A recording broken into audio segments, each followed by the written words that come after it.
حج اور عمرہ ایک عظیم عبادت ہے، اور حج اور عمرہ میں دو چیزیں ہمیں بار بار ان کی یاد دہانی کرائی جاتی ہے۔ آج بتاؤں گا اور حج اور عمرے کا مقصد کیا ہے پیارے۔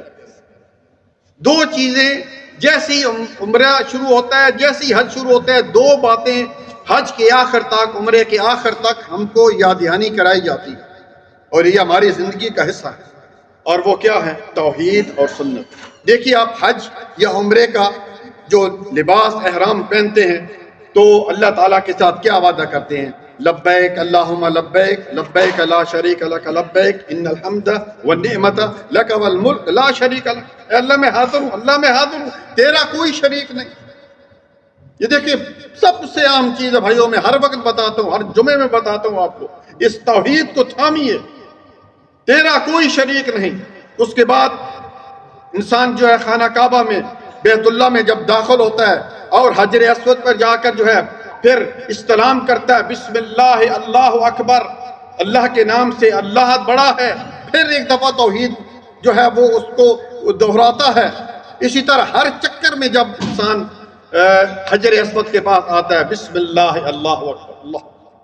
دیکھیے توحید کس طرح انسان کے ساتھ جا رہی ہے، کس طرح اس کو یاد دہانی کرائی جا رہی ہے۔ اسی طرح جو 7 چکروں کے بعد، طواف کے 7 چکروں کے بعد انسان جب مقام ابراہیم پر 2 رکعت پڑھتا ہے تو پہلی رکعت میں کون سی سورت ہے؟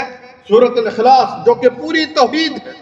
سورت اخلاص پوری کی پوری توحید پر مشتمل ہے۔ اسی طرح دوسری رکعت میں جو پڑھتا ہے قل یا ایھا الکافرون، اور اس کے بارے میں نبی صلی اللہ علیہ وسلم نے فرمایا کہ یہ جو ہے جو رات کو یہ پڑھ کر سوتا ہے، یہ شرک سے برات والی جو ہے وہ سورت۔ اسی طرح پیارے بھائی مختصر بتا رہا ہوں، انسان جب یہ کر کے یعنی مقام ابراہیم پر 2 رکعت پڑھ کے جب صفا اور مروہ پر جاتا ہے، پہلے صفا پر جاتا ہے، وہاں پر یہ کلمات ادا کرتا ہے، لا الہ الا اللہ وحدہ لا شریک لہ لہ الملک ولہ الحمد وہو علی کل شیء قدیر۔ سبحان اللہ، پوری توحید بھائی، اللہ کے لیے میں آپ سے گزارش ہے، توحید پر زندگی گزاری ہے۔ چھوٹے موٹے گناہ وہ اللہ تعالیٰ معاف کر دے گا، شرک کو معاف نہیں کرے گا۔ اسی طرح اور الفاظ کہتا ہے، لا الہ الا اللہ وحدہ انجز وحدہ ونصر عبدہ وہزم الاحزاب وحدہ۔ ہر چکر میں صفا مروہ جاتے ہوئے یہ توحید کے الفاظ جو ہے وہ دہراتا ہے۔ اسی طرح پھر بھائی ایک حاجی جو ہے جب حج کرتا ہے تو 8 تاریخ کو جو ہے لباس جو ہے احرام کا دوبارہ پہنتا ہے، اور وہ یہ تلبیہ کرتے ہوئے لبیک اللہم لبیک الی آخر تک وہ مینا میں جا کر ٹھہرتا ہے۔ ایک دن اس کا مینا ہوتا ہے 8 تاریخ کو، آپ لوگ جانتے ہیں جو جنہوں حج کیا ہوگا، اس میں جو ہے وہ 5 نمازیں اپنے وقت پر قصر کرتا ہے۔ بھائی ہونا تو یہ چاہیے تھا کہ مینا میں تو کچھ کام نہیں، ہمیں تو پوری نماز پڑھنی چاہیے تھی، قصر کیوں کرتا ہے؟ کیونکہ نبی صلی اللہ علیہ وسلم کا حکم ہے۔ یہ دیکھیے کس طرح توحید اور سنت ساتھ ساتھ جا رہی ہے۔ جہاں پر توحید ہے اسی کے ساتھ نبی صلی اللہ علیہ وسلم کا طریقہ بھی ضروری ہے پیارے بھائیوں، اور یہی کلمہ کا مطلب ہے لا الہ الا اللہ محمد رسول اللہ۔ اللہ تعالیٰ کے علاوہ کوئی معبود برحق نہیں، اور محمد صلی اللہ علیہ وسلم اللہ کے رسول ہیں۔ یعنی عبادت ہوگی تو ایک اللہ کی، اور طریقہ ہوگا تو رسول اللہ صلی اللہ علیہ وسلم۔ 5 نمازیں وہاں پہ جو ہے وہ پڑھتا ہے، قصر نمازیں پڑھتے ہیں کیونکہ نبی صلی اللہ علیہ وسلم نے ہمیں یہ حکم دیا سنت۔ اسی طرح وہاں سے 9 تاریخ کو پھر جب عرفات کی طرف رواں دواں ہوتا ہے، اور اس دن جو ہے وہ تکبیرات پڑھتا ہے، اللہ اکبر اللہ اکبر اللہ اکبر لا الہ الا اللہ اللہ اکبر وللہ الحمد۔ یہ کی توحید ہے بھائی، اللہ کے لیے پھر کہوں گا، یہ تعویذ دھاگے یا حسین مدد یا علی مدد یہ ان کو چھوڑ دیجئے، بالکل گھروں سے نکال دیجئے بھائی، یہ سب شرکی اعمال ہیں، مزار پرستی، دھاگا پرستی۔ صرف ایک اللہ تعالیٰ کے ساتھ لو لگائیے میرے بھائیوں۔ وہ تکبیرات پڑھتے ہوئے حجاج جو ہیں، حاجی لوگ کہاں پہ پہنچتے ہیں؟ عرفات کے میدان پہ پہنچتے ہیں، اور عرفات کے میدان میں پہنچ کر 2 نمازیں جمع اور قصر کرتے ہیں۔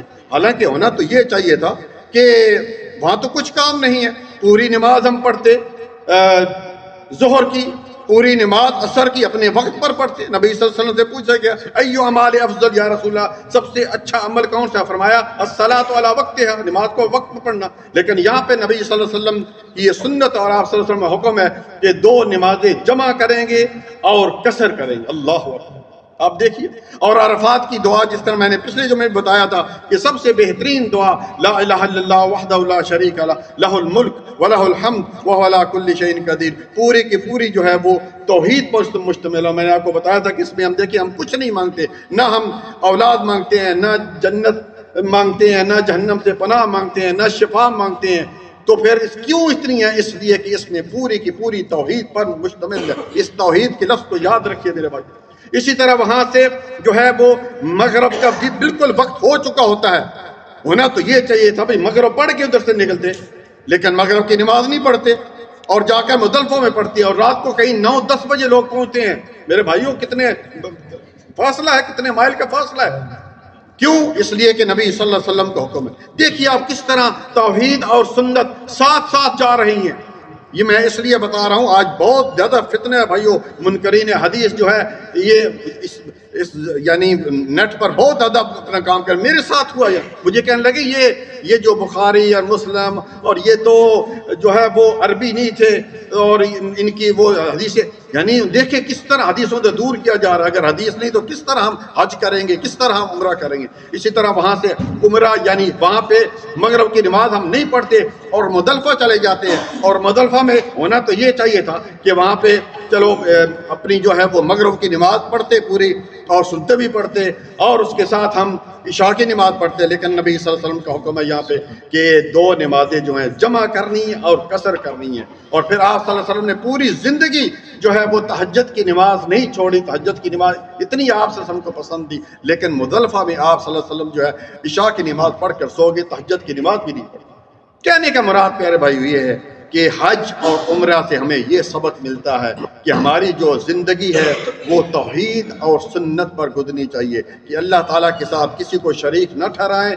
اور جو نبی صلی اللہ علیہ وسلم کا طریقہ ہے، شادی کا شادی کا معاملہ ہو، کسی کو احصال ثواب کا معاملہ ہو، مردے کو کفن دفن کا معاملہ ہو، اسی طرح جو ہے وہ صدقہ کا معاملہ ہو، اسی طرح عمرہ و حج کا معاملہ ہو، جو بھی ہے وہ جو ہے نماز محمدی، اسی طرح جو ہے وہ جس عمال کو بھی دیکھیں پہلے دیکھیں کہ نبی صلی اللہ علیہ وسلم کا طریقہ کیا تھا. اللہ تعالیٰ سے دعا ہے کہ اللہ تعالیٰ ہمیں رسول اللہ صلی اللہ علیہ وسلم سے سچی محبت اور ان کے طریقوں پر عمل کرنے کی توفیق عطا فرمائے. جزاک اللہ خیر، بارک اللہ فیک. السلام علیکم ورحمۃ اللہ وبرکاتہ.